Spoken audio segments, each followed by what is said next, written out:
Bonjour et bienvenue sur Vox Africa pour cette édition spéciale. Aujourd'hui, les révélations vont vous choquer. Préparez-vous à être bouleversés.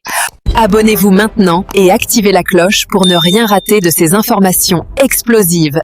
Lorsque certains cherchent à coloniser des peuples, la première des choses à faire, c'est de tout faire pour qu'ils abandonnent leur culture. Aujourd'hui, plongé au cœur de la refondation du Burkina Faso. Le capitaine Ibrahim Traoré, d'une voix claire et déterminée, nous dévoile les grands chantiers qui transforment le pays. Infrastructures qui relient enfin nos villages, souveraineté alimentaire, énergie pour tous, routes bitumées à grande vitesse et reprise en main de nos ressources. C'est l'heure du Burkina souverain et fier. Si vous voulez suivre cette révolution en marche, abonnez-vous maintenant, activez la cloche et laissez un gros pouce bleu. On démarre tout de suite. Et donc aujourd'hui, nous sommes en train de redonner une place importante à la culture pour que notre peuple puisse vivre. Parce que pour nous, la culture, c'est tout ce qui fait de nous des Burkinabés. Alors, Monsieur le Président, la crise sécuritaire impacte sérieusement le secteur de la culture, de l'hôtellerie et du tourisme. Alors, qu'est-ce que votre gouvernement a fait donc dans ce sens pour donner en tout cas de la valeur à ces différents secteurs? Effectivement, comme vous l'avez signifié, la crise sécuritaire avait d'abord fait que la SNC ne pouvait pas se tenir.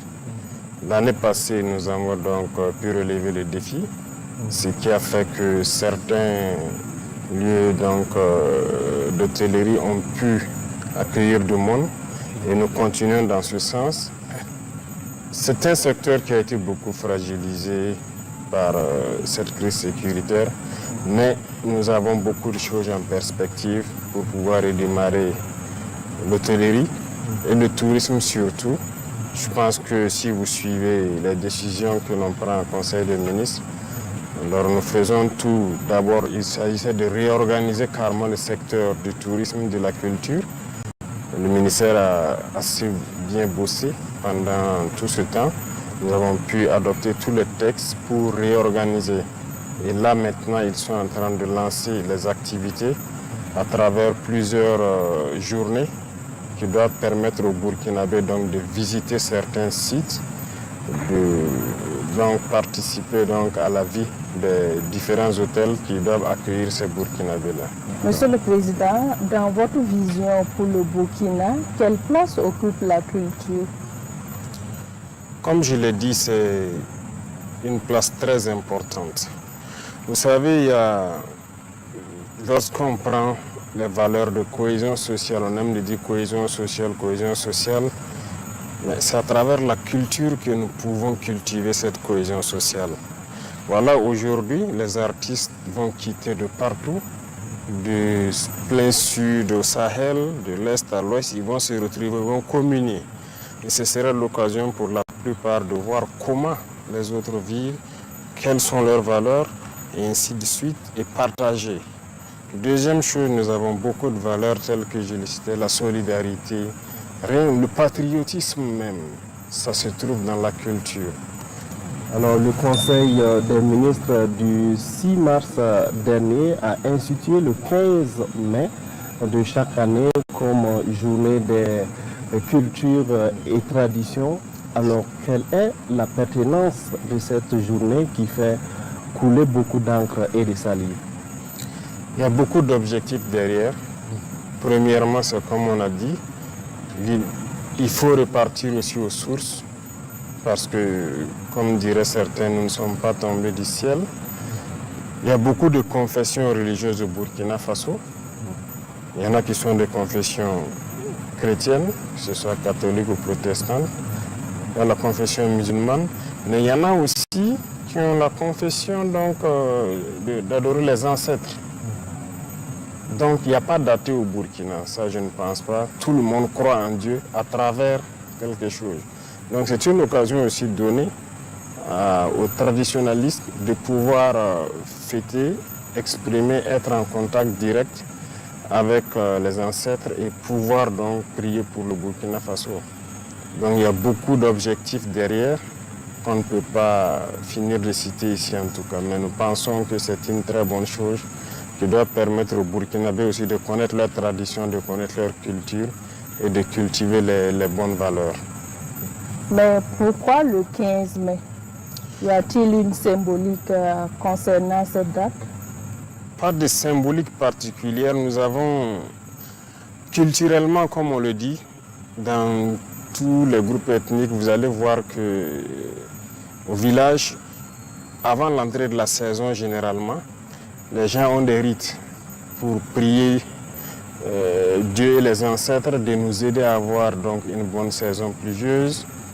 Et à la fin de la saison aussi, à la sortie, il y a des rites pour remercier Dieu et les ancêtres de nous avoir donné une bonne saison pluvieuse, de nous avoir permis de cultiver et de bien récolter. Donc nous avons proposé cette date donc, aux traditionalistes qui ont réfléchi et donc à l'unanimité se sont mis d'accord sur la date du 15 mai qui consacre donc l'entrée aussi dans la saison. Justement, Monsieur le Président, est-ce que cette journée des coutumes et des traditions est une sorte de réparation donc, pour mettre les religions dites révélées au même titre que les religions traditionnelles? Quelque part, ça fait partie des objectifs aussi. J'ai dit qu'il y a plusieurs objectifs autour. Ça fait partie parce que je pense que toutes les autres confessions ont des journées dédiées. Et chez les catholiques, il y a plusieurs fêtes fériées. Chez les musulmans, il y a plusieurs fêtes fériées. Donc c'était aussi une date aussi pour qu'on puisse trouver, pour que les gens puissent communier et avoir une date pour fêter aussi. Donc ça fait partie des objectifs. Monsieur le Président, qu'est-ce que vous attendez concrètement des Burkinabés par rapport à cette journée du 15 mai? Alors, c'est comme je l'ai dit, il s'agit pour nous de donner un espace, prendre une journée, marquer une halte, que les Burkinabés puissent repartir vers les fondamentaux, prier les ancêtres, prier Dieu à travers les ancêtres pour que ensemble nous puissions donc avoir cette harmonie que nous cherchons là. C'est ça le plus important parce que la division, les distensions, à travers ces journées, je pense qu'on peut mieux se rapprocher. Voilà, donc c'est l'objectif recherché pour que les gens puissent vraiment communier. Voilà. Alors certains y voient une journée chômée et payée de plus. Qu'est-ce que vous en dites? Oui, c'est vrai, il y a beaucoup de journées chômées et payées au Burkina. C'est un sujet qui est en discussion au Conseil. Voilà, c'est en discussion et nous allons proposer bientôt une formule pour diminuer le nombre de journées chômées et payées et pour qu'on puisse rattraper d'une manière ou d'une autre. Je ne vais pas dévancer les choses. La proposition sera faite au niveau de la LT et les Burkinabés vont découvrir et on va décider. Monsieur le Président, en plus de la Semaine nationale de la culture, il y a le mois du patrimoine burkinabé donc, qui se tient du 18 avril au 18 mai de cette année.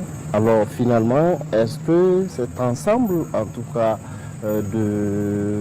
d'événements culturels, si on peut le dire ainsi, est un moyen donc, pour permettre aux Burkinabés de revenir donc, pour s'intéresser à leurs valeurs culturelles, de faire une sorte de retour aux sources pour s'intéresser aux valeurs culturelles et traditionnelles qui fondent nos sociétés. Bien sûr, c'est très important. C'est très important. Vous voyez, il y a certaines sociétés qui sont développées en se basant sur leur culture. Parce qu'il y a beaucoup de richesses dans nos cultures. Regardez la Chine, le Japon, ce sont des exemples. C'est en se basant sur leur culture qu'ils arrivent à le faire. Le patrimoine, beaucoup de gens ne savent même pas quel est notre patrimoine. Personnellement, j'ai découvert beaucoup de choses avec le ministre, en conseil des ministres, lorsque nous préparions ces journées-là. Donc j'ai découvert beaucoup de choses que je ne savais pas. Et c'est toujours bien de découvrir qu'est-ce que nous avions.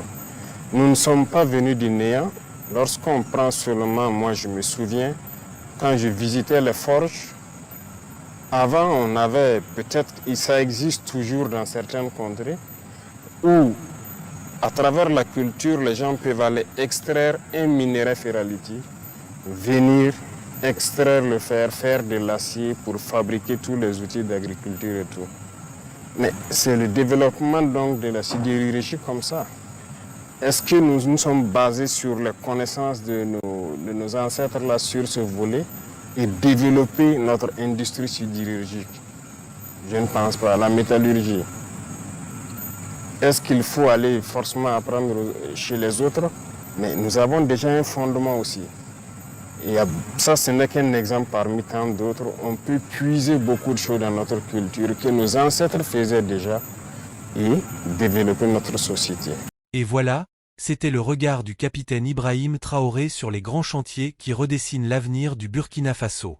Un pays qui reprend enfin son destin en main, pas à pas, pierre par pierre. Si cette vision vous parle, si vous voulez suivre l'évolution de cette refondation en direct, abonnez-vous maintenant à la chaîne. Activez la petite cloche pour ne rater aucune mise à jour, laissez un gros pouce bleu. Merci d'avoir regardé jusqu'au bout. On se retrouve très vite pour la suite de l'histoire.